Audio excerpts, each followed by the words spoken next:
السلام علیکم every one, welcome کرتی ہوں میں آپ سب کو اپنے YouTube channel Anwar the light میں۔ اگر آپ اس چینل میں نئے ہو اور پچھلے تمام اسباق کی ویڈیوز کو اگر آپ نے ابھی تک نہیں دیکھا ہے تو پہلے آپ ان ویڈیوز کو جا کر کے دیکھ لے، تو آج کا سبق جو ہے آپ کے لیے زیادہ آسان ہوگا۔ میں ساری ویڈیو کا لنک جو ہے ڈسکرپشن باکس میں ڈال دوں گی، آپ وہاں سے جا کر کے آسانی سے ساری ویڈیو کو دیکھ سکتے ہیں۔ تو پچھلے سبق میں ہم نے یہاں تک پڑھا تھا اجرون، یہاں تک کے، تو جو لیسن 16 کا ہے پارٹ 2 اپلوڈ ہو چکا ہے، پارٹ 3 تک اپلوڈ ہو چکا ہے، کیونکہ اس میں بہت کچھ سمجھانا تھا مجھے، اس وجہ سے ویڈیو بہت زیادہ لمبی ہو جا رہی تھی۔ تو پارٹ 3 تک میں اپلوڈ کر چکی ہوں اور آج پارٹ 4 ہے، انشاءاللہ آج سبق کو ہم کمپلیٹ کریں گے۔ تو چلیے تو سبق کو شروع کرتے ہیں۔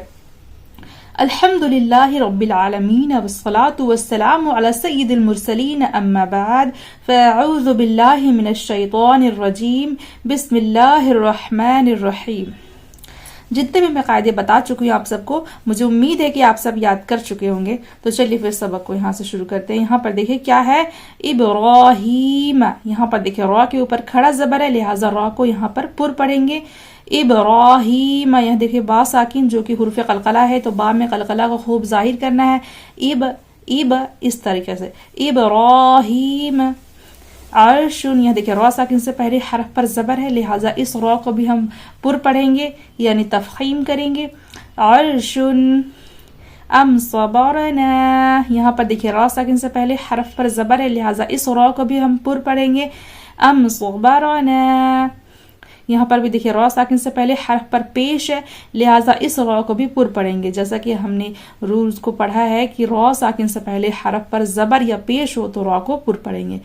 لہٰذا ترجعون،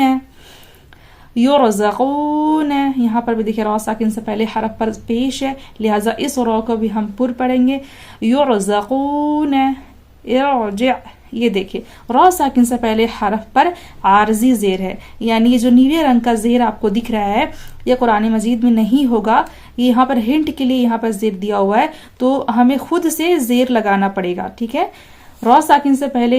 بہت سے کلمات قرآن مجید میں ایسے ہیں جو الف سے شروع ہوتی ہے اور اس میں کوئی بھی حرکت، کوئی بھی زبر زیر پیش کچھ بھی نہیں ہوتا ہے، ہمیں وہاں پر خود سے لگانا ہوتا ہے، تو اسے عارضی حرکت کہتے ہیں۔ تو یہاں پر دیکھیں عارضی زیر ہے،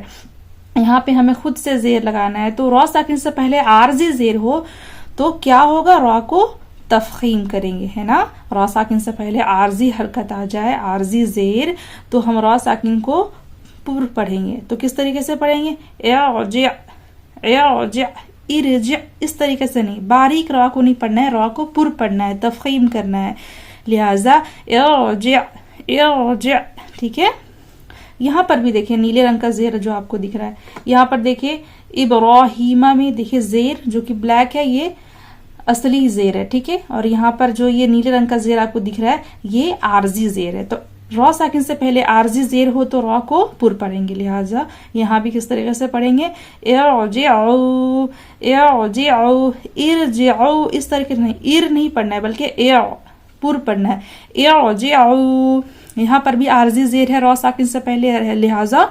ارجعی، یہاں پر بھی را ساکن سے پہلے عارضی زیر ہے، لہٰذا ارکعوا۔ یہاں پر دیکھیں آپ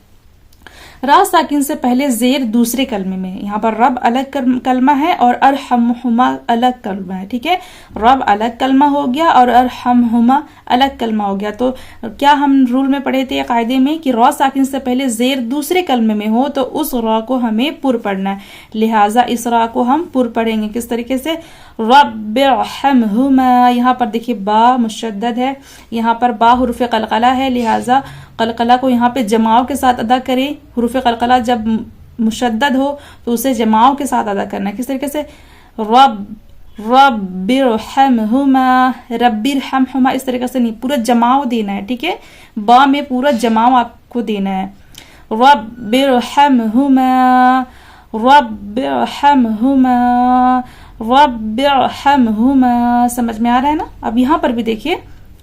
با مشدد ہے، حرف قلقلہ مشدد میں ہے، اسے بھی پورے جماؤ کے ساتھ ادا کرنا ہے، اور دیکھیے را ساکن سے پہلے زیر دوسرے کلمے میں ہے، یہاں پر رب الگ کلمہ ہے، ٹھیک ہے، اور ارجعون الگ کلمہ ہے نا، ٹھیک ہے، تو آپ کو دھیان دینا ہے کہ را ساکن سے پہلے زیر دوسرے کلمے میں ہو تو اس را کو بھی ہمیں پر پڑھنا ہے، لہٰذا یہاں بھی ہم اس را کو پر پڑھیں گے، اور یہاں پر دیکھیں را کے اوپر زبر ہے، لہٰذا اس را کو بھی ہم پر پڑھیں گے، رب ارجعونی،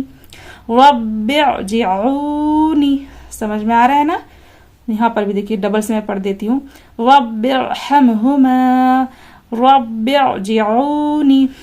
ان اعتبتم، یہاں پر بھی دیکھیں را ساکن سے پہلے زیر دوسرے کلمے میں ہے، دیکھیں یہاں پر تو یہ الگ کلمہ ہے اور یہ بھی الگ کلمہ ہے، لہٰذا کس طریقے سے پڑھیں گے، ان اعتبتم، ان اعتبتم، انر اس طریقے سے نہیں پڑھنا ہے بلکہ ان اعتبتم، ام اعتبوا، یہاں پر بھی دیکھیے را ساکن سے پہلے زیر دوسرے کلمے میں امی میں ہے زیر، یعنی ام اعتبوا، دیکھیے الف مدہ ہے اور واو مدہ بھی ہے، لہٰذا 2 سیکنڈ یہاں پر کھینچ کر کے پڑھنا ہے، ام اعتبوا کل فرق، یہاں پر دیکھیے را ساکن کے بعد حروف مستعلیہ میں سے قاف ہے، لہٰذا اس را کو بھی پر پڑھنا ہے، کس طریقے سے، کل فرق، کل فرق، فرقتن، فرقتن، یہاں پر بھی دیکھیں را ساکن کے بعد حروف مستعلیہ میں سے قاف ہے، لہٰذا یہاں بھی اس را کو بھی ہمیں پر پڑھنا ہے، را ساکن کے بعد حروف مستعلیہ میں سے کوئی بھی حرف اسی کلمے میں ہو تو را کو پر پڑھنا ہے، یہ لہٰذا فرقتن، مرصاد، یہاں پر بھی دیکھیں را ساکن کے بعد حروف مستعلیہ میں سے صاد ہے، لہٰذا اس را کو بھی پر پڑھیں گے، مرصاد، امید ہے آپ سب کو سمجھ میں آ رہا ہوگا اگر آپ سب رولز کو اچھے سے ذہن میں بٹھا لیے ہوں گے تو، فی قرطاس، یہاں پر بھی دیکھیں را ساکن کے بعد بھی حروف مستعلیہ میں سے طا ہے، اور را ساکن کے پہلے بھی حروف مستعلیہ میں سے قاف ہے، لہٰذا اس را کو بھی ہمیں پر پڑھنا ہے، اور یہاں پر بھی دیکھیں الف سے پہلے پر حرف ہے یعنی طا جو کہ پر حرف ہے، تو اس الف کو بھی ہمیں پر پڑھنا ہے، کس طریقے سے پڑھیں گے، فی قرطاس، فی قرطاس، فی قرطاس، یہاں پر دیکھیں کون سے قاعدے ہیں، یا مدہ ہے، ٹھیک ہے، یا مدہ ہے، اور را ساکن کے بعد یہاں پر حروف مستعلیہ میں سے ایک حرف ہے، اور یہاں پر دیکھیں کہ الف سے پہلے پر حرف ہے، 3 قاعدے ہیں، ٹھیک ہے، تو کس طریقے سے پڑھیں گے، یہاں پر تو پہلے آپ کو 2 سیکنڈ کھینچ کر کے پڑھنا ہے، اس کے بعد را کو پر پڑھنا ہے اور الف کو بھی پر پڑھنا ہے، فی قرطاس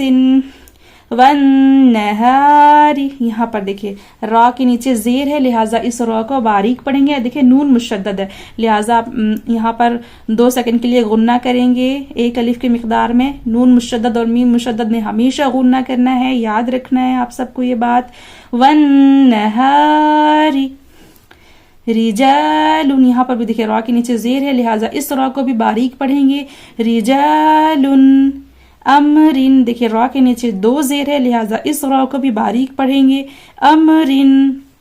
فاصبر، یہ دیکھیں یہاں پر بھی را ساکن کے پہلے با کے نیچے زیر ہے، لہٰذا اس را کو بھی ہمیں باریک پڑھنا ہے، فاصبر، فاصبر، قم فانذر، یہاں پر دیکھیں نون ساکن کے بعد حروف اخفا میں سے ذال ہے، لہٰذا اس نون میں آپ کو اخفا کا غنہ کرنا ہے، کس طریقے سے، جیسا کہ میں آپ سب کو بتائی دی کہ اخفا کا غنہ کس طریقے سے ہوتا ہے، زبان کی کوئی حرکت نہیں ہوتی ہے، زبان نیچے ہی ہوتا ہے، اور آواز کو، نون ساکن کی آواز کو ناک میں 2 سیکنڈ کے لیے لے جانا ہوتا ہے، کس طریقے سے، قم فانذر، قم فانذر، ٹھیک ہے، اب یہاں پر دیکھیں خیرون، یہاں پہ خیرون لکھا ہوا ہے، اور یہاں پر دیکھیں یہ جو گول نشان آپ کو دکھ رہا ہے اسے وقف کہتے ہیں، یہ جو گول نشان آپ کو دکھ رہا ہے اسے وقف کہتے ہیں، اسے پڑھنے کا طریقہ یہ ہے کہ جب یہ سائن آپ کو دکھے تو وہاں پر آپ کو وقف کرنا یعنی رکنا ہے، تو رکیں گے کس طریقے سے، 2 پیش کو جو ہے یہاں پر 2 پیش کو جو ہے اسے ہم ساکن میں بدل دیں گے، اور را کے اوپر 2 پیش ہے لیکن را کے اوپر اب ساکن ہو جائے گی، تو اگر ہم یہاں پہ وقف کریں گے تو یہ 2 پیش ہٹ جائے گی اور را ساکن ہو جائے گی، ٹھیک ہے، تو یہاں پر ہم رول کیا پڑھے تھے کہ را کو باریک پڑھنے کی صورتیں میں سے ایک صورت یہ بھی تھی کہ را ساکن سے پہلے یا ساکنہ ہو تو اس را کو ہم باریک پڑھیں گے، تو یہاں پہ دیکھیں جب ہم وقف کریں گے یہاں پر یعنی رکیں گے، وقف کا معنی رکنا اور ٹھہرنا، ٹھیک ہے، تو یہاں پر جب ہم وقف کریں گے تو را ساکن ہو جائے گی، دو پیش ہٹ جائے گی اور را ساکن ہو جائے گی، ٹھیک ہے. تو را ساکن سے پہلے یہاں پر یا ساکن آ گئی، لہٰذا اس را کو باریک پڑھیں گے. کس طریقے سے؟ خیر خیر، باریک پڑھیں گے. لیکن اب جب ہم وصل کریں گے یعنی ملا کر کے پڑھیں گے، وصل یعنی ملا کر کے پڑھنا ہوگا، تو یہاں پر دو پیش ہے. جب ہم اسے وصل کر کے پڑھیں گے تو کس طریقے سے پڑھیں گے؟ اس را کو پر پڑھنا ہوگا کیونکہ را کے اوپر دو پیش ہے، لہٰذا اس را کو ہم پر پڑھیں گے. کس طریقے سے؟ خیرن خیرن. سمجھ میں آ رہا ہے نا؟ خیرن. وقف کریں گے تو رکیں گے اور را ساکن ہو جائے گی، لہٰذا را ساکن سے پہلے یا ساکن ہے تو را کو باریک پڑھیں گے. لیکن جب وصل کریں گے نہیں رکیں گے اور لگاتار پڑھتے جائیں گے تو یہاں پر را کے اوپر دو پیش ہے تو ہم را کو اس را کو پر پڑھیں گے یعنی تفخیم کریں گے. خیرن خیرن. اب یہاں پر بھی وہی قاعدہ ہے، سیم جو خیرون کا قاعدہ تھا کہ یہاں پر بھی اگر ہم وصل کریں گے تو اس را کو پر پڑھیں گے کیونکہ را کے اوپر دو پیش کی تنوین ہے نا، دو پیش کی تنوین. لیکن جب ہم اس میں وقف کریں گے، رکیں گے، ٹھہریں گے تو یہ جو را ہے وہ ساکن ہو جائے گی. را سے پہلے دیکھیں یہاں پر یا ساکنہ ہے، لہٰذا یہ را باریک ہوگی. کس طریقے سے؟ نویر نویر، ٹھیک ہے. لیکن ہم وصل کریں گے تو کس طریقے سے پڑھیں گے؟ نویرن نویرن. سمجھ میں آ رہا ہے نا؟ امید کرتی ہوں آپ سب کو یہ سبق سمجھ میں آ گیا ہوگا. اور اگر کسی طریقے کا بھی کوئی بھی ڈاؤٹ ہوگا، کچھ سمجھ میں نہیں آ رہا ہوگا تو آپ مجھ سے کمنٹ باکس میں پوچھ سکتے ہیں، میں جواب دینے کی پوری کوشش کروں گی. چلیے تو آج کا سبق جو ہے یہاں پر ہمارا کمپلیٹ ہوا. انشاءاللہ نیکسٹ ویڈیو میں ہم لیسن 17 کو پڑھیں گے جس میں مدات کے بارے میں ہمیں پڑھنا ہے. انشاءاللہ کل ہم مدات کے بارے میں پڑھیں گے. چلیے تو پھر آج یہیں تک رہنے دیتی ہوں، کل پھر لے کر آؤں گی آپ سب کے لیے ایک بہترین ویڈیو. تب تک کے لیے فی امان اللہ. اللہ آپ سب کو اپنے حفظ و امان میں رکھے. آمین.